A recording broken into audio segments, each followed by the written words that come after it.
आपकी लाइफ की हर एक बड़ी प्रॉब्लम एक अपॉर्चुनिटी बन सकती है, जिसे अगर आपने ढंग से एग्जीक्यूट कर लिया तो आप बहुत कुछ बड़ा भी बना सकते हो। Hi everyone, this is Vijay Nihal Chandani.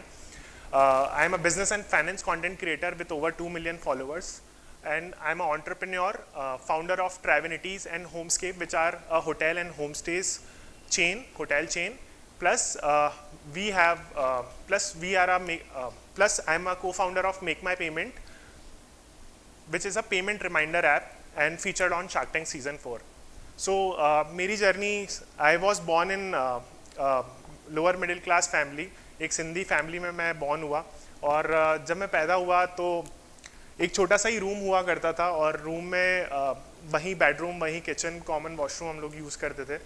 सो जब मैं थोड़ा बड़ा हुआ, मुझे पता चला कि पैसे के बारे में जैसे जैसे सीख आई, हमें पता चलता है, तो मुझे लगा कि जैसे मैंने मेरे आसपास देखा था, मेरी फैमिली में ऑलमोस्ट सब शॉप्स ही ओपन करते थे, दुकानें चलती थी उस वक्त, तो मुझे लगता था कि असली वेल्थ वैसे ही बनाई जाती है। जब मैं मेरी शॉप पे गया पापा के साथ, वहाँ बैठा, तो पापा ने बोला कि फोकस ऑन एजुकेशन, यहाँ अभी मत आओ। तो दैट वाज समथिंग, वो मेरी लाइफ का एक सबसे बड़ी चीज़ थी कि जिस पे मैं काम कर रहा था। तो मैंने अपनी एजुकेशन पे बहुत फोकस किया, क्योंकि मुझे पढ़ना भी बहुत अच्छा लगता था, मुझे टेक बहुत पसंद था, मुझे चीज़ें बहुत पसंद थी। थोड़ा बड़ा हुआ तो मैंने कुछ लोगों से गाइडेंस लिया कि क्या किया जाए 10th के बाद। तो यूजुअली जैसा सब गाइडेंस करते हैं कि अब आप ये कर लो, कॉमर्स ले लो, अब आप ये ले लो, आर्ट्स ले लो। मैंने पूछा फिजिक्स, केमिस्ट्री, मैथ्स का, तो बोले टफ है, लेकिन कोशिश करोगे तो हो जाएगा, और इंजीनियर बन के तो बहुत जॉब्स मिल जाएगी, पता नहीं। सो जब मैंने अपना ग्रेजुएशन कंप्लीट किया, और उसके बीच में ही मैं बहुत सारी चीज़ें करने लगा था। मैं चाइना के फ़ोन सेल करता था, सेकेंड हैंड फ़ोन सेल करता था, बहुत सारी चीज़ें। आज जहाँ पे मैं हूँ, उससे पहले मैंने बहुत सारी चीज़ें करी हैं यहाँ तक पहुँचने के लिए, और उन सारी चीज़ों ने ही मुझे सिखाया है, छोटी छोटी चीज़ों ने मिलके मुझे बनाया है। सो जब मैं यूजुअली बढ़ता गया आगे, और मैंने मेरी एजुकेशन वगैरह पे फोकस किया, तो मेरे दिमाग में कुछ आइडियाज़ बहुत सारे होते थे जिनको मैं एग्जीक्यूट करना चाहता था।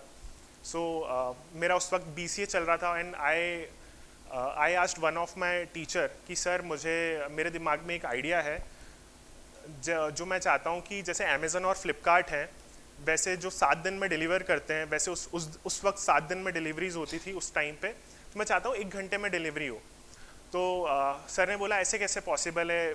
तो मैंने लगा करके देखते हैं, लोकल शॉप से ये पॉसिबल हो सकता है। अगर कोई बंदा आपके आसपास की चीज़ें ऑर्डर करे तो हम 1 घंटे में डिलीवर करा सकते हैं। मैंने बहुत सारी चीज़ें ट्राई की, फोकस किया। उन्होंने एक को-फाउंडर, उन्हीं के एक स्टूडेंट से मुझे मिलवाया, जो कि सेम इसी चीज़ में टेक्नोलॉजी में अच्छा था।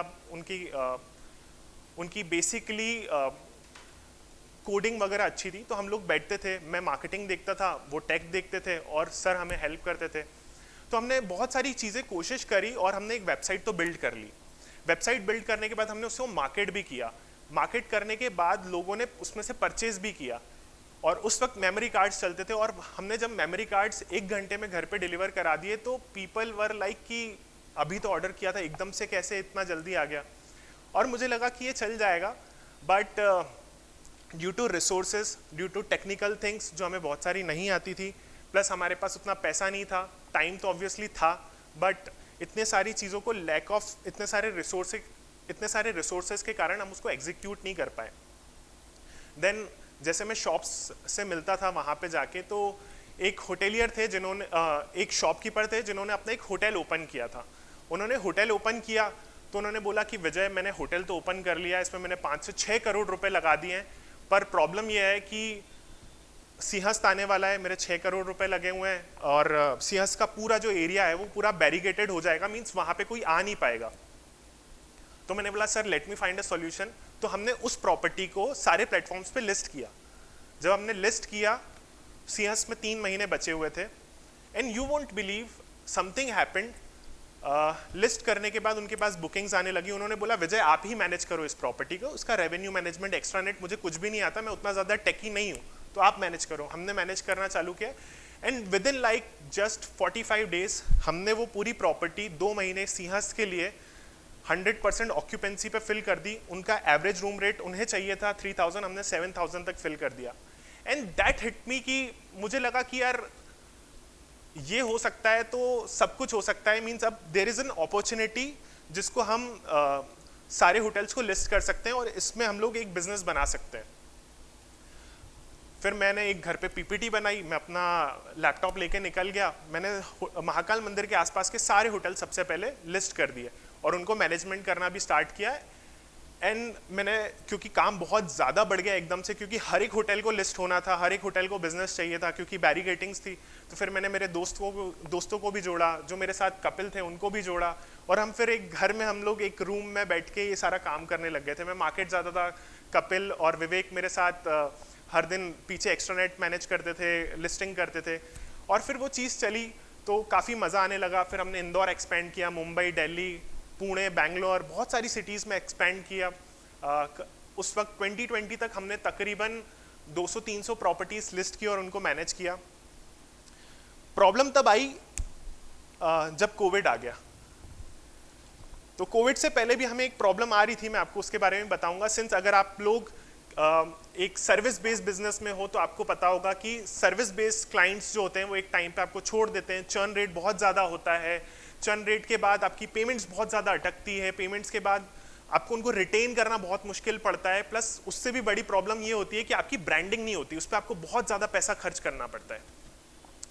तो हम इस चीज़ को फिगर आउट कर रहे थे कि इसका सोल्यूशन कैसे निकालें। कोविड आ ही गया और अब मेरी टीम में ऑलमोस्ट हम लोग 7-8 लोग हो चुके थे।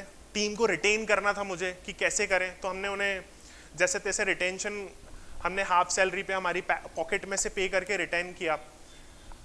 पर मैंने उन्हें एक चीज़ बोली कि मैं आपको रिटेन तभी कर रहा हूँ जब आपको थोड़ा सा सीखना है। आप सीखोगे, मुझे बताओ हम कैसे इंप्लीमेंट कर सकते हैं, हम इस टाइम पे भी हम लोग कैसे और बिजनेस ला सकते हैं। एटलीस्ट जब कोविड जैसे ही ख़त्म होगा और उसके बाद तो बिजनेस आएगा ही।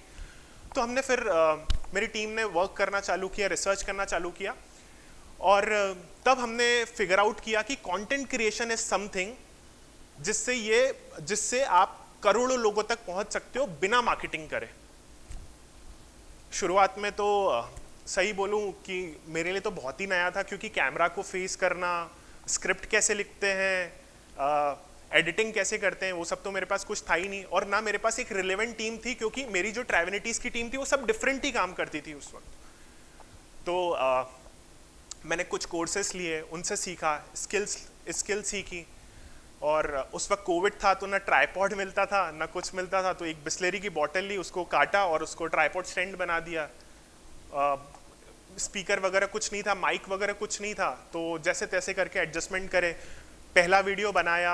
स्क्रिप्ट लिखने के लिए भी बहुत सारी चीज़ें सीखी। 100 बार ट्रायल्स लिए, 1000 बार ट्रायल्स लिए, तब जाके एक थोड़ा ठीक ठाक वीडियो बना जो मुझे लगा कि कॉन्फिडेंस थोड़ा सा अब आ रहा है, मैं पोस्ट कर देता हूँ। फिर भी मुझे मेरे को फाउंडर्स ने बोला आप पोस्ट कर दो, कोई दिक्कत नहीं है, और इसमें आखिरी में प्रमोशन कर दो। अब उस वक्त रील्स नहीं हुआ करती थी, उस वक्त IGTV चलती थी। तो 10-10 मिनट के एक वीडियोस बनते थे, 7 मिनट के एक वीडियोस बनते थे। जब मैंने मेरा पहला वीडियो बनाया ज़ारा के फाउंडर पे, उनकी पूरी स्ट्रेटेजी बताई कि कैसे वो वर्ल्ड के 4th रिचेस्ट पर्सन बन गए और कैसे उन्होंने ज़ारा को फाउंड किया, उनकी स्ट्रेटेजीज एंड ऑल। तो वो वीडियो मेरे काफ़ी सारे फ्रेंड्स ने शेयर किया, मुझे काफ़ी अच्छा लगा। फिर मैंने ऐसे करके 3 और वीडियोस बनाए। ओयो पे बनाया मैंने, गुची पे बनाया। उस वक्त मोटा भाई फंडिंग्स उठा रहे थे।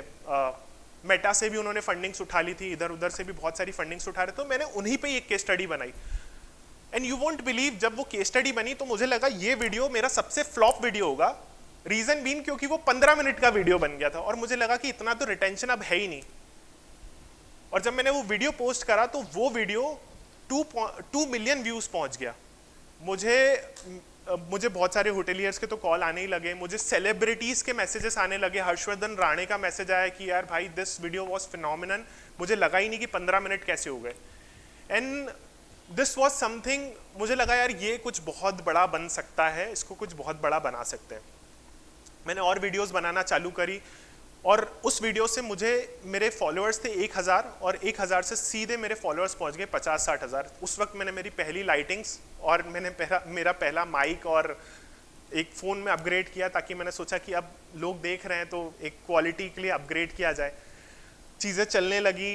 मेरे पास मेरा पहला ब्रांड डील आया, हालांकि कोविड में आया। कोविड में तो ऐसा था कि सब कुछ ही जेब से ही जा रहा था, टीम को मैं फीड कर रहा था, बट फिर भी मुझे लगा कि इससे भी पैसा कमाया जा सकता है। वो मुझे पहली बार पता चला, जो लोगों को ऑलरेडी आज पता है। देन मैंने अमेजन के साथ कोलैबोरेशन किया, धीरे धीरे और सारे ब्रांड्स के साथ कोलैबोरेशन किया। मुझे नहीं पता था कि इतना भी चार्ज किया जा सकता है या कुछ ऐसा भी होता है पर व्यूज़, पर कॉस्ट व्यूज़ के हिसाब से। देन इट वॉज समथिंग कि वो चलता गया एंड धीरे धीरे वो चीज़ें चलने लग गई। चूँकि मैंने आपको बताया मेरे पास घर भी नहीं था, तो जब मैं पहला घर लेने गया मेरा, तो वहाँ भी मेरे साथ एक बहुत बड़ी प्रॉब्लम हो गई। वो प्रॉब्लम ही हो गई कि जो घर मैं खरीदने गया वो मैंने परचेज कर लिया, लेकिन एक वो पार्ट प्रॉपर्टी के कारण उसका नक्शा पास नहीं हो रहा था, विच इज़, आप नक्शे को क्या बोलते हो, जिस पे कंस्ट्रक्शन के कारण आपको अप्रूवल लगता है, तो वो नहीं हुआ। तो अब वो घर पड़ा ही हुआ था, मेरे जेब के पैसे लगे हुए थे। तो मैंने सोचा कि अब क्या किया जाए। मैंने सोचा लेट्स फिगर आउट समथिंग, क्योंकि मुझे ट्रैवनिटीज़ का बहुत अच्छा नॉलेज है, हमारी टीम बनी हुई थी। तो हमने सोचा कि यार ये होम स्टे तो है, अभी जो जेब से EMI जा रही है, अगर इसको मैंने होम स्टे में डाल दिया तो आई थिंक EMI निकल जाएंगी टिल द टाइम हम इसको सेल करें या कुछ फिगर आउट करें। तो मैंने उस प्रॉपर्टी को लिस्ट किया, उसको लाइव किया, एंड टचवुड उस प्रॉपर्टी से मेरी EMIs निकलने लगी। मुझे मेरे लाइफ में थोड़ा सा और कॉन्फिडेंस आया कि ये भी कुछ बन सकता है, इसको कुछ बना सकते हैं, क्योंकि हॉस्पिटैलिटी में मुझे एक बहुत अच्छा एक्सपीरियंस है।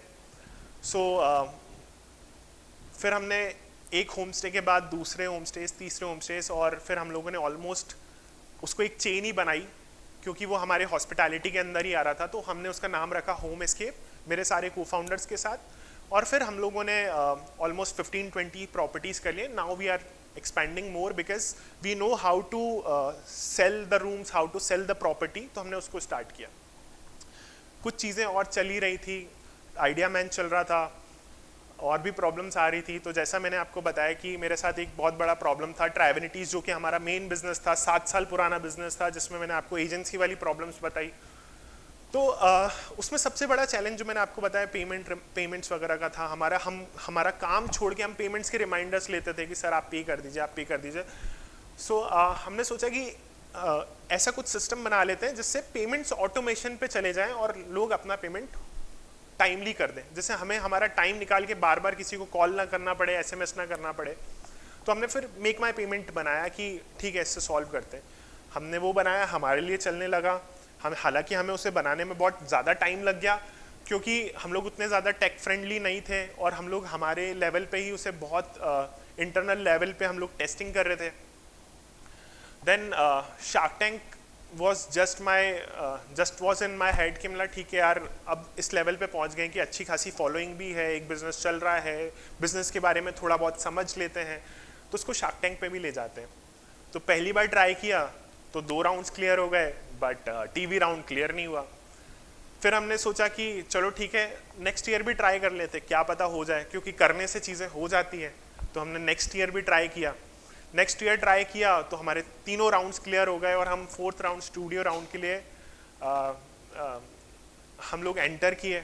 और अब आप इससे बोलो अच्छा है या गलत है, मेरी लाइफ में मैंने जो मेरा स्टार्टअप था मेक माई पेमेंट, वो शार्क टैंक मतलब नेशनल टीवी पे ही लॉन्च कर दिया। उस वक्त मेरे पास हार्डली 3 या 4 हज़ार डाउनलोड्स ही थे। बट जैसे ही हमने बहुत कन्विंस भी किया शार्क्स को फंडिंग्स के लिए, बट इनिशियली हमारा स्टार्टअप जो है वो बहुत इनिशियल लेवल पे था, इसलिए हमें फंड्स नहीं मिल पाए। बट अनफॉर्चुनेटली जैसे ही हम शार्क टैंक से बाहर निकले, और हमारा जो एपिसोड था वो जनवरी में रिलीज होने वाला था, जो हमारा शूट था वो सितंबर में था। इस बीच हमने मार्केटिंग पे हार्डली कुछ स्पेंड किया होगा, and we touched almost 1 lakh downloads जिस दिन हमारा एपिसोड एयर हुआ।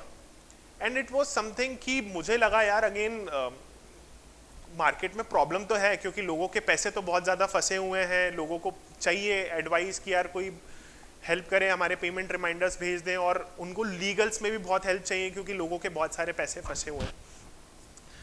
देन शार्क टैंक से जैसे ही निकले तो हमारी और अच्छी मार्केटिंग हो गई, and we touched almost 6-7 lakhs download, and now we are expanding more. हम लोग उसमें काफ़ी सारी चीज़ें लेकर आ रहे हैं। हम लोग उसमें बिजनेस कंसल्टेंट्स, टैक्स कंसल्टेंट्स, हम लोग इसमें लॉयर्स को भी लेके आ रहे हैं ताकि बहुत सारे लोगों के जो पैसे अटके हुए हैं वो उनसे हेल्प लें और कंसल्टेंसी बेसिस पे करें। तो वी आर एक्सपेंडिंग, इन चीज़ें चलती जा रही हैं। और ट्रैवनिटीज़ को recently we have move to a hotel chain now. पहले हम लोग किसी एक ब्रांड के पीछे काम करते थे, but now we are working at the front. Now Travnities is Travnities hotel XYZ। So हम लोगों ने इसको होटल चेन में कन्वर्ट कर लिया है। तो इन दी एंड मैं सिर्फ यही कहना चाहूँगा कि आपकी लाइफ में ना प्रॉब्लम्स बहुत आएंगी, बट अगर आप प्रॉब्लम्स को एक अपॉर्चुनिटी सोच के उसको सॉल्व करते हो, काम करते हो, तो चीज़ें बन जाती है। मैंने करके देख लिया है, हो जाता है। पर एक चीज़ और ध्यान रखना, सिर्फ मेहनत करने से ही सब कुछ नहीं होता, क्योंकि मेहनत तो सबको ही हर कोई ही करता है। बट अगर आपने मेहनत सही डायरेक्शन में कंसिस्टेंसी के साथ कर ली तो ट्रस्ट मी बॉस, सब कुछ हो जाएगा, आपको कुछ देखना ही नहीं पड़ेगा। मतलब मेरे जैसा इंसान कर सकता है तो मुझे लगता है कि हर कोई कर सकता है, क्योंकि जहाँ तक बात है एक स्टार्टअप को 9 साल तक बूटस्ट्रैप्ड लेके आना बिना फंडिंग के, वो मैंने करके देखा है। हर एक प्रॉब्लम को मैंने सॉल्व करके देखा है।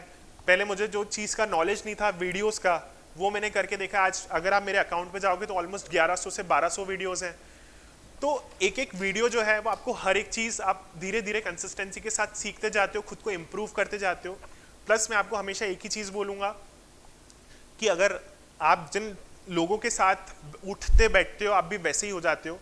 तो मेरा बहुत ज़्यादा ऐसे फ्रेंडशिप नहीं थी गलत, बट हाँ मैं जो काम कर रहा था ट्रैवनिटीज़, उसमें जो होटेलियर्स थे वो थे रिचेस्ट लोग। मतलब हर एक होटेलियर जो अपना होटल 5 से 7 करोड़ रुपए में बनाता है, आप जब उसके साथ उठते बैठते हो, सारा दिन घूमते हो, या आप उनके साथ कनेक्शंस बनाते हो, तो आपको पता चलता है कि यार कितना कुछ मुझे लाइफ में अचीव करना है। वहीं से आपको इंस्पिरेशन मिल जाती है कि यार अभी बहुत सारी चीज़ें हैं जो लाइफ में अचीव करनी है। एक अच्छी कार अचीव करनी है, and I was the first one two achieve my first family car, first house and everything. So that's all for today.